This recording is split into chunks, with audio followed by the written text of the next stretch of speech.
What's up, everybody? Welcome back to the channel. Okay, well, I got some news today, as we usually do, but I may not get into it because you never know. Sometimes my motor mouth just continues to run on, and we've got some Lawrence O'Donnell clips, as a matter of fact, and this one is a good one, folks.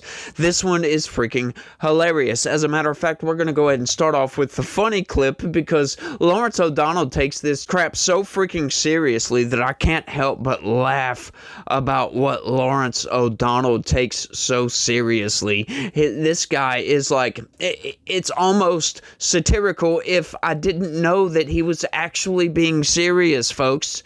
Check this out. When Donald Trump, in a Trumpian ramble reeking of dementia, called the first and only Jewish leader of the United States Senate a Palestinian, the Jewish Secretary of Commerce decided he's the one who should laugh the very loudest at that. Howard Lutnick decided he should have the biggest reaction to that, bigger even than J.D. Vance's smile. Howard Lutnick decided calling Chuck Schumer a Palestinian is something that he wants to declare to the world is bend over laughing and clapping funny. They have Trump derangement syndrome. You know, Senator Schumer's become a Palestinian.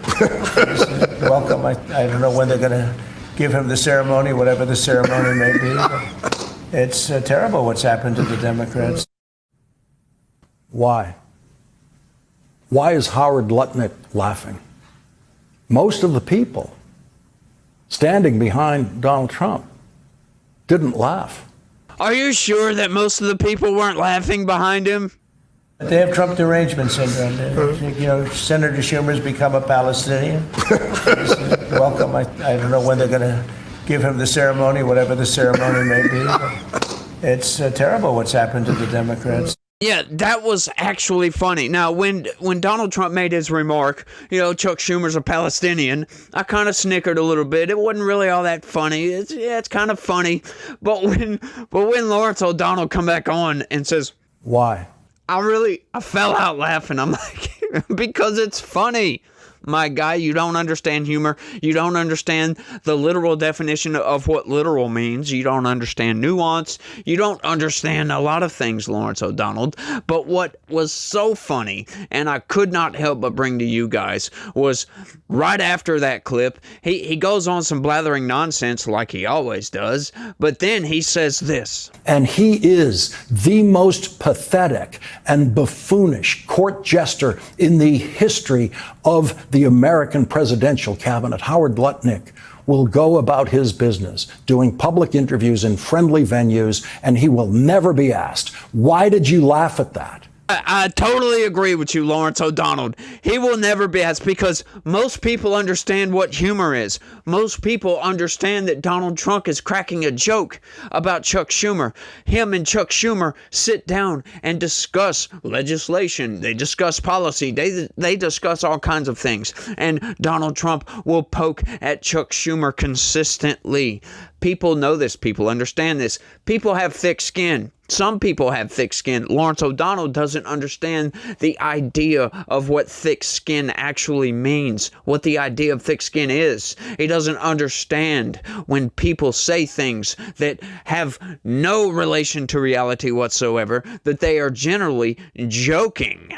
But once again, Lawrence O'Donnell does not understand jokes. But Lawrence O'Donnell doesn't understand a lot of things, as I always say, right? And Lawrence O'Donnell does not understand a trade deal. Donald Trump said that what was announced in the Oval Office today is a trade deal. That is a lie. There is no trade deal with the United Kingdom because of what happened in the Oval Office today. It is simply a rogue president violating American law on tariffs, declaring that he is going to violate that law in a different direction when it comes to the United Kingdom, and only the United Kingdom. There are a number of solid lawsuits out there in federal courts tonight claiming harm from Donald Trump's tariffs to American importers and arguing to the courts that Donald Trump's tariffs are illegal and unconstitutional. And the United Kingdom knows this. They know that nothing will be written into American law that they have discussed with Trump negotiators. They also know that federal courts could completely throw out everything that Donald Trump's team has agreed to because they do not have the legal authority to agree to it. Only Congress could make what Donald Trump is talking about the actual trade law of the United States. And nothing agreed to by the White House on international trade can ever become law, can ever be written into law without the approval of Congress. The stock market very much approved of Donald Trump's retreat today. The market was up and will probably be able to stay up on the now well-earned belief and expectation that Donald Trump will continue to surrender in so-called trade negotiations and continue to dramatically reduce or eliminate the illegal tariffs he has been threatening to impose. Donald Trump has gotten no concessions from China since launching his trade war against China, zero. All right, so let me get this straight, Lawrence O'Donnell. So when Donald Trump imposes tariffs, you just come out and you say, oh, well, this is ridiculous, it's illegal, blah, blah, blah, blah, blah, blah, blah. And then you go on to lambaste Donald Trump consistently on a steady basis every single day about, oh, we've had X amount of days and we have zero trade deals. And the instant Donald Trump makes one of these trade deals, all of a sudden, oh, it doesn't exist. It has to be approved by Congress. Yes, people know this. This is how that process works, my guy. You don't understand what is going on because you are so Trump deranged that you can't see the forest for all the trees that are in the way. There's a line of freaking trees blocking your view from seeing that forest. And if you could be allowed to see that forest, if we were to cut all those trees down so you could see that forest, I think you might actually see the light of day, as a matter of fact. But what's also so fascinating about all this is, okay, so all this is all fake, right? This is just fake stuff, right? That's going on with Donald Trump and these actual trade deals. These are officials coming in doing official business, and according to that doesn't exist according to Lawrence O'Donnell over here. But let me get this straight, Lawrence O'Donnell, just for a second. So when Donald Trump actually does what he says he's going to do, announces a trade deal, announces the stipulations imposed with that trade deal, all of a sudden, he's retreating. So he does the deal that you said wasn't going to happen, and now that he has done said deal, you say, oh, that's a retreat from his tariffs. But is it a retreat? We went over that yesterday. There's still a 10% tariff on most goods. Huh? Well, how is that a retreat? Oh, and he's had no concessions from China. That's how trade deals work, my guy. You go in and you talk trade, then you negotiate, then there's concessions. Before you talk trade, there are no concessions. But Lawrence O'Donnell, once again, does not understand what trade deals are, doesn't understand pretty much anything, it seems like. If it has anything to do with Donald Trump, because like I was saying yesterday, these people are so deranged with Donald Trump that anytime Donald Trump is mentioned, these people immediately barf all over themselves, take a dump on the floor, and then roll around in it before picking themselves back up and asking, what just happened? It's like they have memory loss or something like that. They don't realize that they just threw a complete conniption fit because Donald Trump's name was mentioned. That is what these people do. Literally, like in their head or something, they just all over themselves and don't even realize what they just did. It's so fascinating. But you know what else is fascinating? The news is fascinating, folks. Check this out. Jonathan Turley explains irony in New York AG Letitia James' legal defense.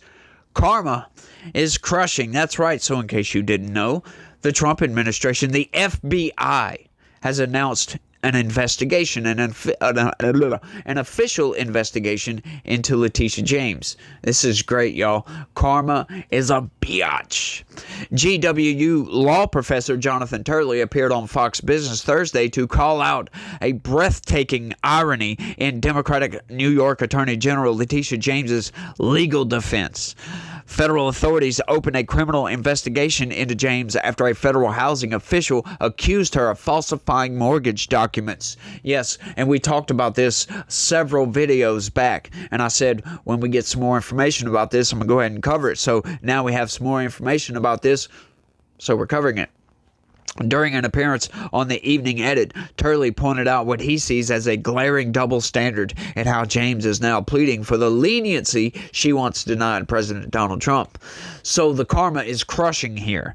But the greatest irony, of course, is to hear her counsel and her spokesperson say, this is just wrong because Trump campaigned on moving against his enemies. Did he campaign on moving against his enemies? No, he made some off-the-cuff, fleeting comments about he would have the right to go after his enemies, didn't he?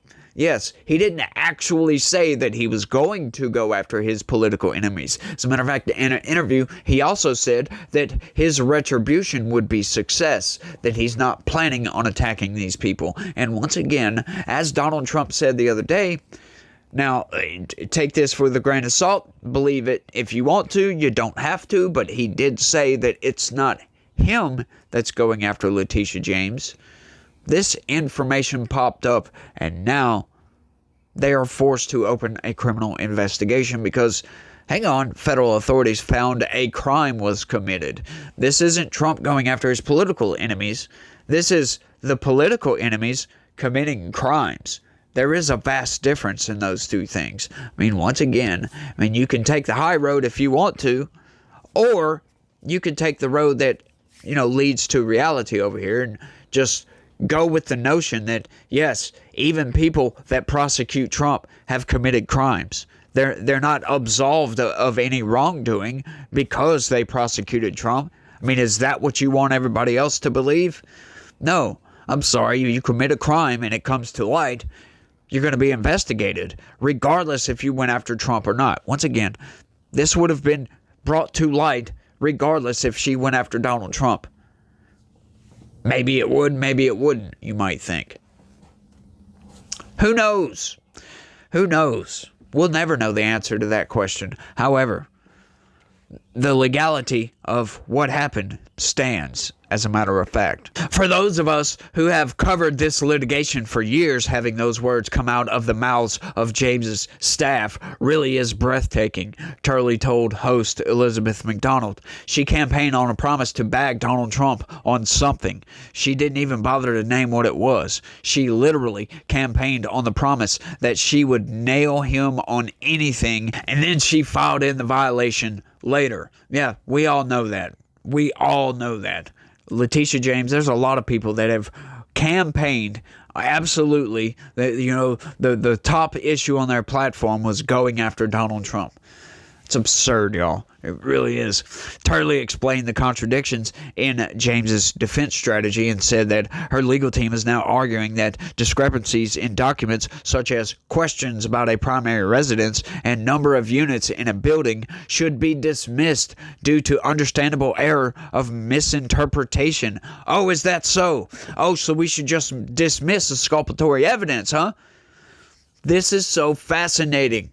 You got to love this, folks, because she was actively committing crimes while going after Donald Trump, who clearly did not commit a crime. Donald Trump did not defraud anybody, right? Once again, all the legal documentation that Donald Trump gave to the finance or the mortgage company, whatever it was, that he was getting a loan through, the documentation said, do your due diligence and double check some of the values, some of the numbers may be off. That was in the documentation telling them to do their business. And they did their due diligence. And they came back with a counter offer.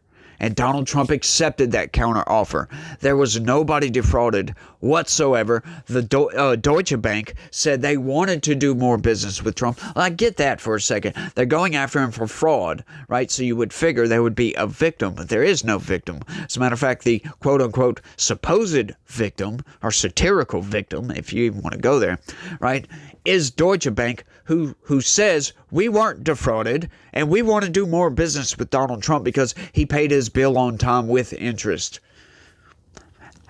Who was defrauded here? Wow, at this same exact time, Letitia James was defrauding paperwork on the similar issues, right? Mortgage, blah, blah, blah, blah, blah. Like the number, that's the fascinating part, right? The number of units in a I think it was an apartment building somewhere up in New York. She said there was 5 when there was really 4. That just so happens to align greatly with one of Donald Trump's properties, where they listed the total square footage as such, and then the living square footage as a different number, and those numbers weren't correct. One of those numbers, I forget which one, I forget if it was the total square footage or if it was the living square footage, was a little bit off, and that was one of the linchpins in James's, her whole case there. That was part of the case. And she was doing the exact same thing. It's so fascinating. And then, lying on your paperwork, saying you married your father, blah, blah, blah. That's just weird right off the jump. Who, Letitia James, as a matter of fact, has never been married. Never been married. At all. And then lying on mortgage paperwork and saying her father, she was married to her freaking father. And then giving that property to somebody else, saying that was your primary residence so you can get a better deal. Now, who is defrauding who here? That's an actual defraud for the mortgage company. They are frauding the mortgage company to get a better interest rate so that they don't have to pay as much interest. When that was not her primary residence, she could get booted from the AG's office for doing this. What did Donald Trump exactly do? And you went after him. Now, all this always going after his political enemies seems a bit nonsensical right now, don't it? Sure, it might be his political enemy, in a sense, but not really. I could make the argument that Letitia James is not his political enemy whatsoever. Letitia James is an attorney general on the state level. Donald Trump is not running for any political office in New York. She is not a rival. She is not a political opponent. So how can you say he's going after his political enemies?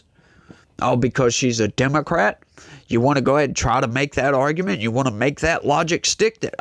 Just because she's a Democrat. So once again, that argument would absolve any and every Democrat in the United States from being looked into for anything, from being investigated, from being prosecuted, anything. Because if that argument were to so-called stick, that would mean any and every Democrat in this country could go around committing whatever crimes they wanted to, and then all they would have to say is, Donald Trump's DOJ is coming after me because I'm a political enemy. No, I'm sorry, that's nonsensical. Any judge, even an activist judge, would laugh that out of the freaking court because they know better. They know that you can't do that. You can't say, it's just Donald Trump going after his political enemy when there's clearly a crime that has been committed here. Fascinating, isn't it? The James defense team is saying that there were contradictions that were corrected. That, for example, that home was the primary residence of the other signatory. But there are contradictions here. It's an ironic defense because they're saying, look, if the bank simply looked into this on their own, they could see that these were more units than just 4. I think they misspelled that or something. That this was not the primary residence of James, Turley said. Turley emphasized that James is now leaning on the very arguments she once rejected. That is right. Ironic, don't you think? That's a type of understanding and leeway that she refused to allow to Donald Trump. She insisted that everything was signed in her name, and it was signed in his name. I should say, really are bound legally to him, Turley said. And so they said you have an obligation to make sure everything filed was absolutely accurate. James, who pledged during her 2018 campaign to investigate Trump, announced a lawsuit Sunday accusing his administration of deliberately cutting funds to the Department of Health and Human Services. She filed a separate suit in 2022 alleging Trump inflated the value of his properties to obtain loans, which resulted in a $450 million judgment in early 2024. Which, by the way, those loans, I think, were only for like $200 million. I think. If I'm not, correct me down in the comments. But I think that's all those were for. So that ruling, that number, where did you get that number from? That's a fascinating number, don't you think? It's absurd is what it is. James is now facing serious scrutiny over allegations she falsified mortgage filings. An investigation sparked in part by on-the-ground reporting from Nick Pope at the Daily Caller News Foundation. Pope and fellow reporter Miles Morrell were the first journalists to visit the properties in question. They uncovered details that challenged James's official claims and raised new questions about who actually resides there. Yeah, we found out that, hang on, it's some of Letitia James's friends that actually live there. Yeah, they might be on the mortgage, but they're not the primary. Letitia James was the primary mortgage holder, in other words. She is the one who is on the bills, right? She is the one, the bills come in her name, for instance. No. At the time, I should say, that she did later sign that property over to them.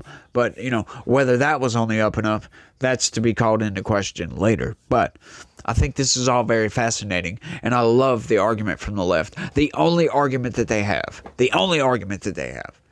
is, Donald Trump's going after his political opponents. Well, there's, once again, no evidence that Donald Trump told the DOJ or anybody at the Housing Committee to go after Letitia James. But however, that doesn't mean it didn't happen. It doesn't mean Donald Trump didn't say, find a way to nail her to the freaking wall. We just don't have that evidence. However, on the other hand, Letitia James did campaign on nailing Donald Trump to the freaking wall. And then when we look into the fraud claims, there's no fraud there. So they went ahead with an investigation, got all the way to trial, and got a conviction somehow. I wonder how that happened. That's fascinating. Looking at all the evidence, you had lawyers all over the country saying this is absurd. There is no fraud here. None whatsoever. And it was civil. Notice it wasn't criminal. And for a penalty of that, that's quite a high penalty. Don't you think there should have been some sort of criminality to that? Don't you think that should have been a crime? That's a lot of money. No, none whatsoever. No crimes, because they know that he didn't commit any fraud. They just wanted to find some way to nail Donald Trump to the wall so they could get a check in a box. That's all they wanted. Why do Democrats love checking boxes, by the way? I never understood that one. But, that is what it is. This is so fascinating. Lawrence O'Donnell's insane. Letitia James is crazy. These people are nuts. Once again, folks, like I said, anytime Donald Trump's name is just mentioned, they immediately barf all over themselves, take a dump on the floor, roll around in it, then get up and ask what happened. Because they have no idea. It's like they black out just for a few seconds. They black out, and it's like an involuntary reaction when they hear Donald Trump. Boom. And then they're like, what just happened? It's so fascinating. But I think I've rambled on for long enough on this one. I want y'all to let me know what y'all think about all this down in the comments section. It's mind-blowing, isn't it? Mind-blowing. But y'all let me know what y'all think. Y'all don't forget to smash that like button for me. Subscribe if you're new around here. That would be really, really great if you guys could do that, because I need y'all's help. I really do. I need it. Need the help. Share this video anywhere and everywhere you can. That would be great. If we could share this video, we could expand, we could grow, and we could get the message out about what the corporate press is doing, about how they are manipulating news. The news cycle on a daily basis is being manipulated by these corporate press outlets, folks. They absolutely are, and we need to inform the population that they are being manipulated. That's why I say share this video anywhere and everywhere you can. But y'all let me know what y'all think. That's all I got on this one. I want to thank everybody for watching, and y'all try to have a good day. Stay legitical. Peace.